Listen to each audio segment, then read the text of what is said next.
it's always good to connect with people in person because there's like no filter. It's just raw how it is, you know. And even Really, yeah. like on podcasts, it's it's also good as well. But you really can't beat the in-person interaction, talking about things. Let's just do an event, man. And we thought, you know what, cool. Let's just host it in LA.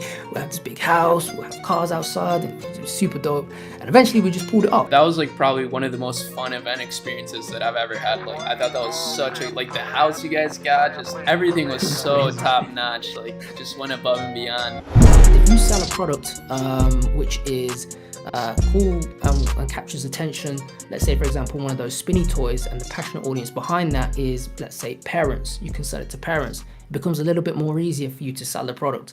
And passionate audience can be people such as, you know, parents, hobbyists, or pet owners, you know, pet niche.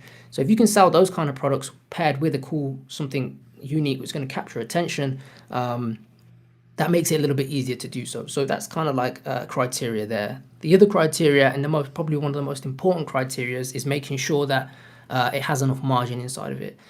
This is so important. Like, it's so important because there's been times when people have come to me and they said, "Hey, I was selling this product, bro, and I just can't make it work." And it's like, "Okay, cool. Let's work out the break-even ROAS. What is it?" And it's like 1.9.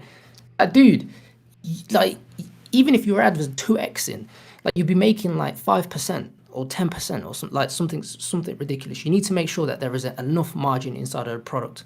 And in the US, if you're selling to the US, you want to make sure that you're kind of like at least 4x in the product because costs are a lot more expensive. So always making sure, that's one of the other criteria, is making sure that there is enough margin inside of the product, at least a 65 to 80% gross margin inside of the product. But a simple rule of thumb, anyone watching this, 3-5x in the product if you can do that. Okay.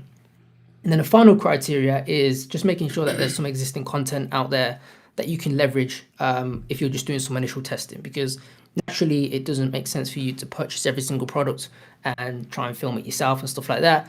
So if you can leverage some sort of existing content online to at least get your first few sales, then you have the opportunity to validate the product and then go ahead and, you know, purchase it yourself, make some custom content, send it out to influencers, get people on Fiverr to do reviews, use Billo, whatever it may be, then you're good to go. So in 8 minutes, anyone watching this, apply this to any single product and you'll find that you won't test as much, but you'll have a much higher win rate.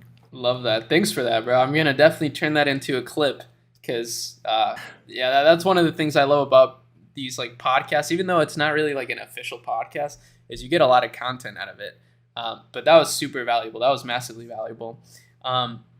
That's super. Yeah, I love talking to you because honestly, I remember the last time we talked was actually like, I mean, outside of like DMs and stuff. In LA, In remember LA. when we was in there? That was crazy. That's Yeah, back, that was 3 crazy. years. It's insane, man. That was Oh, insane, man. That was the first time meeting you, first time meeting Justin Wool and like Tristan. yes, I don't sir. know what Tristan's up to these days, but yeah, that was super interesting. How was that experience for you? Because we didn't really talk much after that.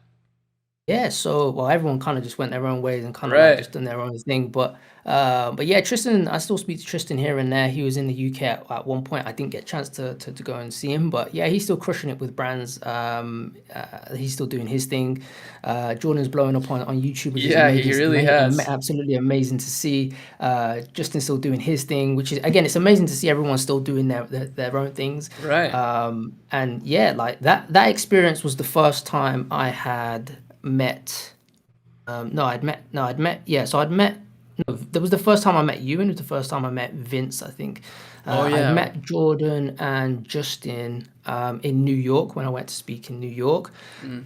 That was the first time I ever met those guys, and it was weird because we all kind of like just like clicked. It was like super weird because that's how the whole event came about, because it was Right. like me, Vince, and Jordan and Justin, and it was like, let's just do an event, man. And we thought, you know what, cool, let's just host it in LA. We'll have this big house, we'll have cars outside, and it was super dope. And eventually we just pulled it off. So it was crazy. And I think, you know, people should do more in person events. It's just that's a little bit more difficult It because is. over here there's not really that much over here happening, unfortunately, in the UK, or maybe there is, and I'm just not invited to them. Who knows? But, you Yeah, know, I just maybe. don't know. I just don't know about them. But yeah, you know, it's always good to connect with people in person because there's like no filter. It's just raw how it is, you know. And even Really, yeah. barriers are a little bit more like on podcasts. It's it's also good as well, but you really can't beat the in-person interaction talking about things. For real. Yeah, I still consider that was like probably one of the most fun event experiences that I've ever had, like point blank. I thought that was such a, like the house you guys got, just everything was so top notch, like just went above and beyond.